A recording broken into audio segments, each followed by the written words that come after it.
네, 안녕하십니까 여러분. 헌시쌤 이동원입니다.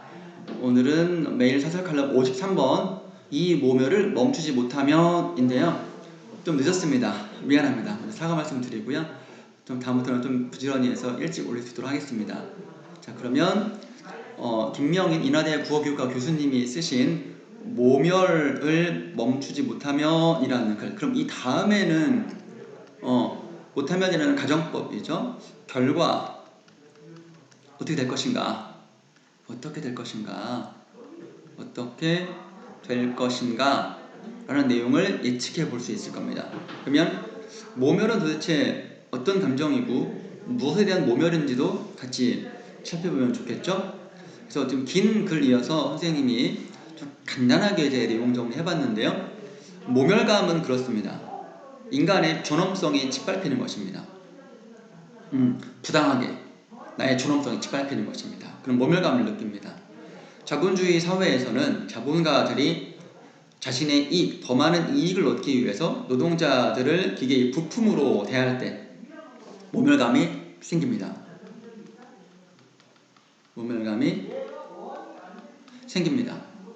그러면 이것이 해결할 수 있느냐? 있다고 합니다. 타협하고 투쟁하고 싸울 건 싸우고 적당히 대화할 건 대화하고 해서 스스로의 권리를 쟁취해 나가는 것이죠. 그러면 되는데 무너지거나 포기하지 말자라는 것은 선생님의 생각입니다. 저의 생각입니다. 그래서 도저히 넘어설 수 없는 벽이라고 지레짐작하고 포기하지 말고 같이 힘을 합쳐서 스스로 이제 자신의 존엄성을 무너뜨리지 말고 그렇게 하면 모멸감을 느끼지 않고 자신의 존엄성다운 일을 할 수 있을 것이다. 이렇게 선생님이 좀 얘기해 주고 싶고요. 이거는 언제나 나도 그렇고 여러분도 그렇고 늘 있을 수 있어요. 그러니 이거는 좀 여러 번 여러분 곱씹어서 내용을 좀 읽어봤으면 좋겠고요. 좀 글이 길고 좀 전문적인 내용이 나와서 좀 어렵긴 합니다. 그러나 이 모멸감이 발생하는 원리 그리고 해결 방법에 대해서 여러분이 고민하면 더 좋을 것 같습니다. 어휘는 3개 정도만 살펴보겠습니다. 좌천되다. 이게 낮은 지위로 떨어지는 건데 물론 능력이 부족해서 떨어질 수도 있지만 보통 이제 부당하게 다른 지역으로 간다거나 서울에 내려다가 지방으로 발령된다거나 그럴 때 좌천되다라고 합니다. 그리고 자행되다라는 말이 있어요. 자행되다라는 말은 제멋대로 해나가게 되다라는 뜻입니다. 제멋대로 하다라는 것이 자행되다입니다. 그리고 잠식이다. 잠식은 조금씩 먹어 들어가는 거예요. 보통 이제 우리가 게으름이 나의 생활을 잠식해 들어왔다 이렇게 표현합니다. 그럼 게으름이 내가 조금씩 이제 물들어간다 그런 뜻이죠. 좋은 뜻은 아닙니다. 네.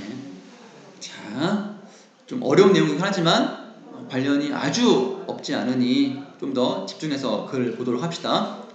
오랜 투쟁 끝에 정규직 유직, 직접 고용이라는 승리를 얻어냈던 도로공사 톨게이트 노동자들이 원직, 즉 이제 원래 했던 일인 요금 수납, 요금을 받는 것이 아니라 업무 지원직이란 이름으로 환경 정비, 주차장 관리 등 낯선 업무에 종사하고 있다, 일하고 있다고 한다. 이건 잘못이죠. 원래 원직으로 가야 되죠. 이건 좀 이제 좀 비겁한 거죠. 회사 입장에서. 이 소식을 뉴스로 듣는 동안 나는 얼마 전 읽은 젊은 작가 김혜재 장편소설 9번의 일, 9번의 일이 떠올랐다.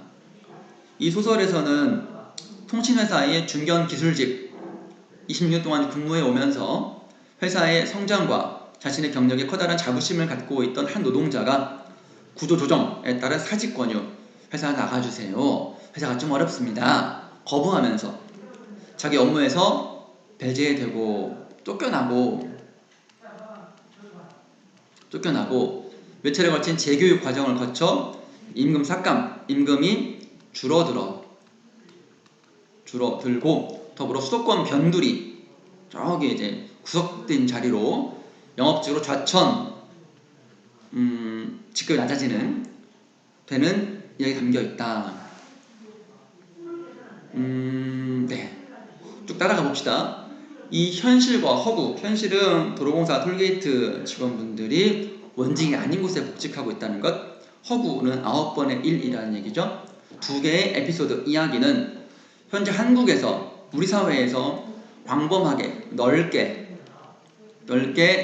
자행되고 있는, 멋대로 행해지고 있는 합법의 허울을 쓴, 합법적이긴 하지만 합법을 둘러싼 부당한 노동행위, 잘못이라는 거지. 관한 이야기들로서 그리 새삼스러울 것도 없는 내용을 읽을지 모른다. 새삼스러울 것도 없다. 늘 그렇게 해왔었는데 뭐 새로울 것도 없어. 부정적이 아니라 안타깝다는, 이거는 안타까움이 깔려있는 표현이지요. 하지만 이런 일화들을 만날 때마다 난 여전히 낯설고 그 부당성에 대한 분노와 더불어 마치 내가 그런 일을 당하기라도 한 것처럼 심한 모멸감을 느낀다. 그렇다. 그것은 모멸감이다. 그러니까 이 세상 너무 많이 이런 일이 벌어져가지고 그래 또 그런 일이 벌어졌어? 라고 별로 감동도 없고 내일 아니니까 뭐 그렇게 지나갈지도 모르는데 이 교수님은 김명인 교수님은 그렇지 않다는 거야. 너무 낯설고 분노와 모멸감을 느낀대. 특히 모멸감이 더 와닿으셨나봐요. 모멸감이란 뭐냐? 누군가 자신의 자존감을 짓밟을 때 발생하는 감정이다. 고용자로부터, 사장이죠. 그렇게 이해합시다.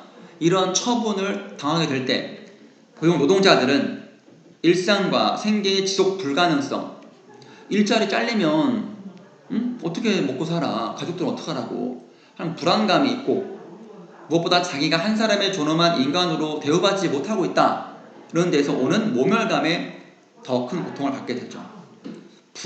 이 불안감은 사람의 영혼을 서서히 먹어 들어온다면 모멸감은 사람의 영혼에 침을 뱉고 땅바닥에 내팽개 칩니다. 영혼이지. 자본주의 사회, 노동은 자기 삶을 스스로 영위하는 행위이고, 그렇지, 노동은 굉장히 신성스러운 행동인 거야. 인데 기쁨의 원천이 아니라 자기 존재를 노동력이란 이름의 상품으로 자본가에게 판매하여 임금과 교환하는 하나의 피하지 못할 고역, 힘든 일이 되어버려 했지만, 그래도 익숙해진 노동은 노동자 자신에게는 인생의 보람이자 자존감의 근거가 되어주는 바가 있다. 하지만 그마저도 이런 식으로 모멸감을 주면 격하하고 낮추어 비하하고 멸시될 때 노동자에게 대체 무엇이 남을까? 남을 게 아무것도 없지. 타버린 영혼밖에 없는 거지. 그래서 원래 노동은 되게 신성한 거예요. 기쁨의 원천이 돼야 돼요. 그런데 그렇지 못한 거에 대해서 문제의식이 있는 거지.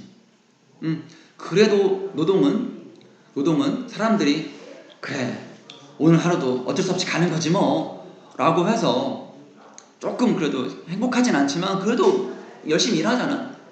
그러면 한 20년, 30년 근속하면 열심히 일하면 보람이고 자존감 근거가 될 수 있지. 근데 그런 회사에서 이렇게 버림받으면, 부당하게 처우를 받으면 남는 게 뭐야? 그동안 인생의 20년, 30년의 보람은, 잘 쓸게요. 보람은 뭐가 되는 거야? 잿더미가 되는 거잖아. 그러면 왜 살지? 내가 그동안 뭘 왜 살았지? 라는 그 허무함이 느껴져. 허무감이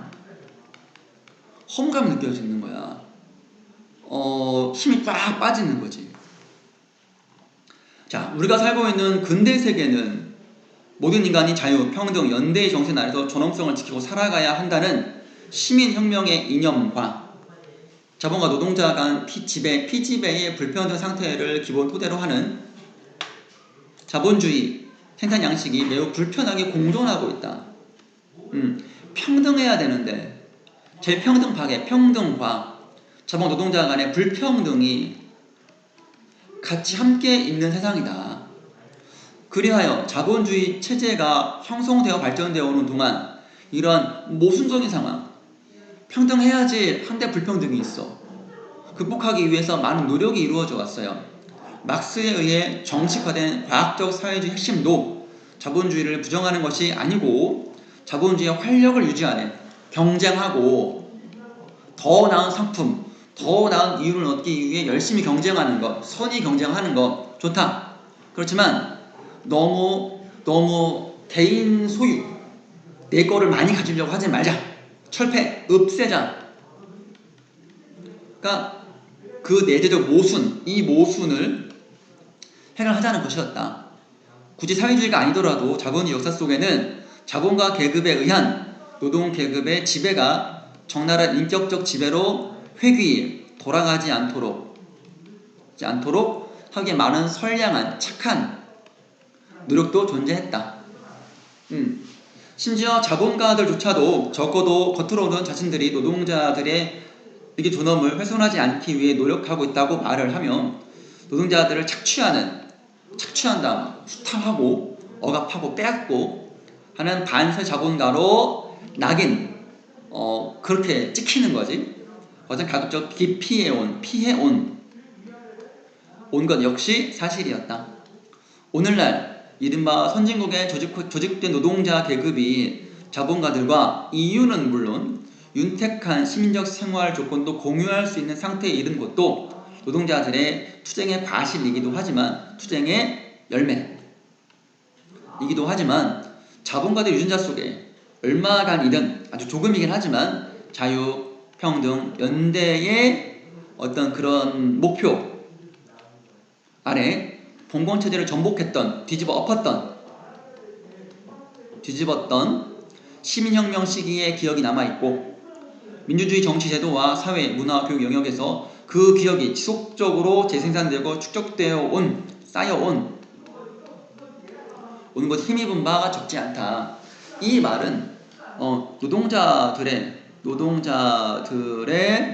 어떤 평등을 위해서 자본가들도 어느 정도 노력은 해왔다는 얘기입니다.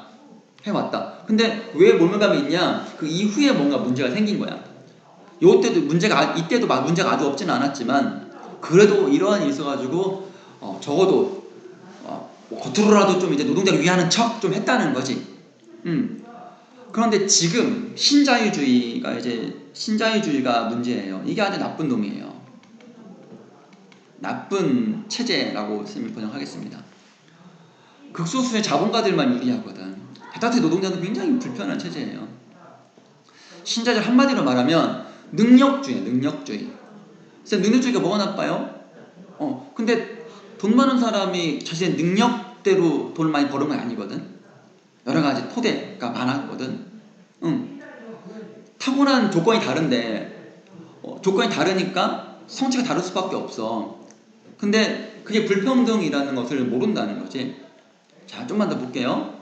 신자유체제가 자본주의에 거듭된 개정사 속에서 유독 악랄한 말기적 버전으로 보이는 이유는 바로 자본가 계급을 여기까지는 좀 착했어. 여기까지 좀 착한 거야. 그런데 시민혁명의 기억, 지금 모든 인간 자유롭고 평등을 연대해야 한다는 이 대전제로부터 해방시켜줬어. 그 자본가들이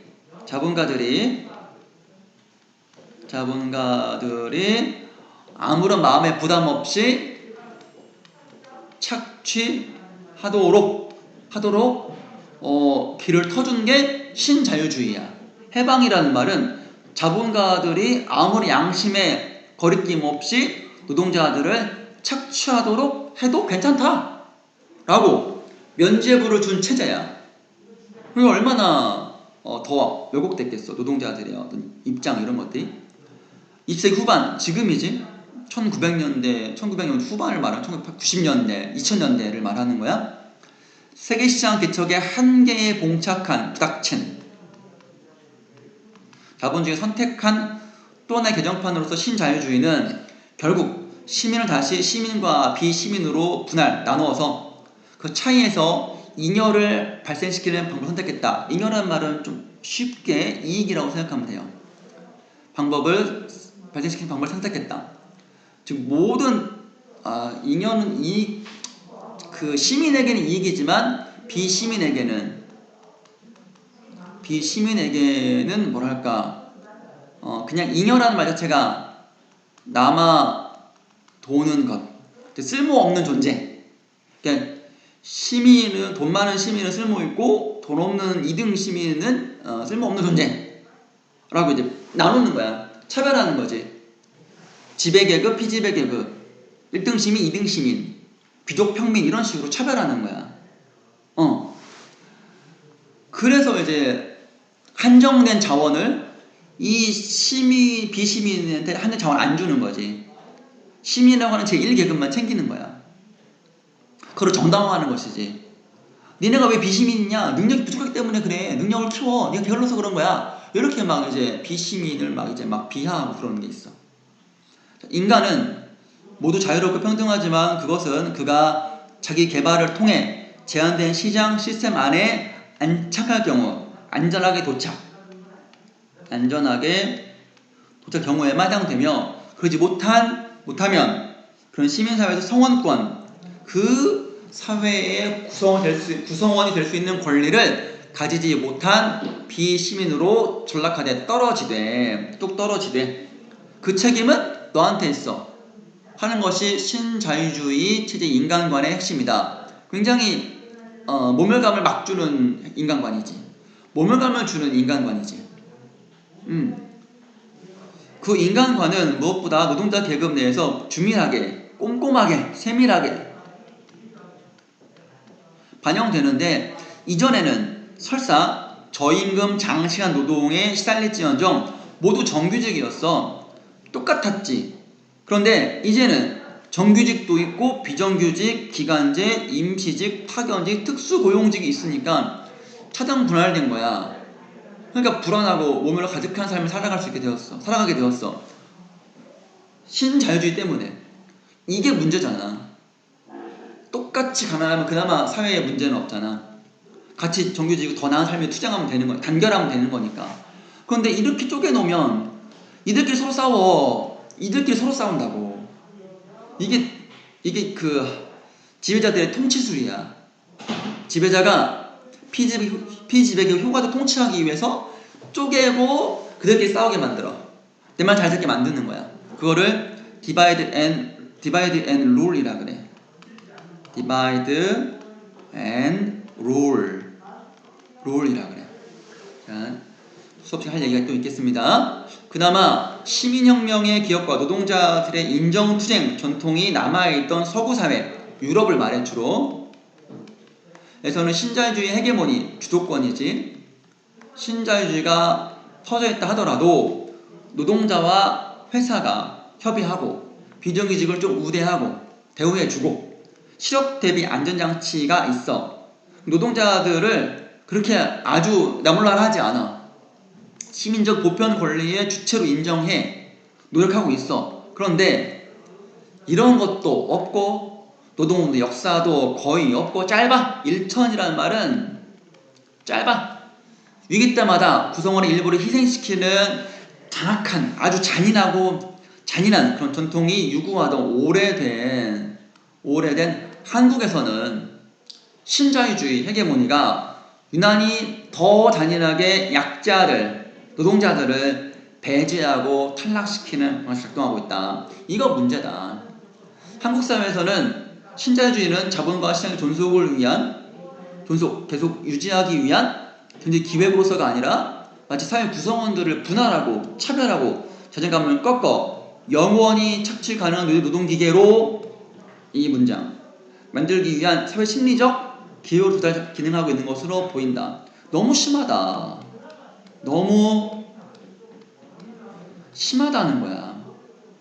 그러나 이런 야만적인 기획이 언제까지 지속 가능할까? 시인 김남주는 그 작품 종과 주인에서 종은 노예고 주인은 주인이지? 주인이 종에게 난 놓고 기어져도 모른다는 무식한 놈아 라고 하자 종은 그 낫을 들어 주인을 베어버렸다. 저항했네? 모멸받는 이의 영혼을 팽개치지만 영혼들이 다시 일어선다. 저항하고 투쟁하는 것. 그 상처받은 영혼들의 손에 들려질 것이 한갓 낫뿐이냐? 더 많은 것이 있겠지. 지금 이 땅에는 심지어 성권을 얻지 못한 채 겨우 존재하고 있을 뿐인, 다쳐도 죽어도 스스로 목숨을 끊어도 철탑과 굴뚝 위에 올라가도 좀처럼 그 존재를 인정받지 못하고 있는 이 문장 밑줄 그어보세요. 사는 게 모멸인 사람들이 너무나 많다.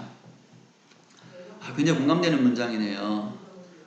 우리 주변 여러분 돌아보세요. 김혜진의 9번의 일에서 노동자로 살아온, 평생 삶이 부정되는 것을 거부하며 끝까지 모멸을 견디던 그 주인 노동자는 더 이상 빼앗길 것이 없는 마지막 단계에 이르자 마침내 자기 노동의 힘으로 자기가 세운 철탑을 붕괴시키는 길을 선택한다. 그것이 단지 소설 속의 이야기일 뿐일까 깊이 생각해 볼 일이다. 그래서 아직 여러분들이 이해하기는 어려운 부분이 있어요. 조금 더 시간이 지나고 글을 더 많이 읽으면 쌤과 같이 할 게 많이 있을 겁니다. 그래서 우선 여러분들이 모멸감은 주렁주렁 짓밟히는 것인데, 우리가 살고 있는 자본주의 사회 중에 특히 신자유주의 사회에서 신자유주의가 더 문제다. 자본가들이 사람을 사람으로 안 본다. 평등 필요 없다 이거야. 부품 취급하고, 부품은 사람이 아니야. 부품 고장나잖아? 갖다 써. 부품이 왜 말을 해? 부품이 하라는 대로 안 해? 이렇게 제가 대한다고. 그러면 이게 사는 게 아닌 거지. 해결해야 돼. 타협하고 투쟁하고 해야 돼. 스스로 포기하지 말고. 이런 얘기를 하고 싶습니다. 오늘은 여기까지 하겠습니다. 여러분 수고했습니다.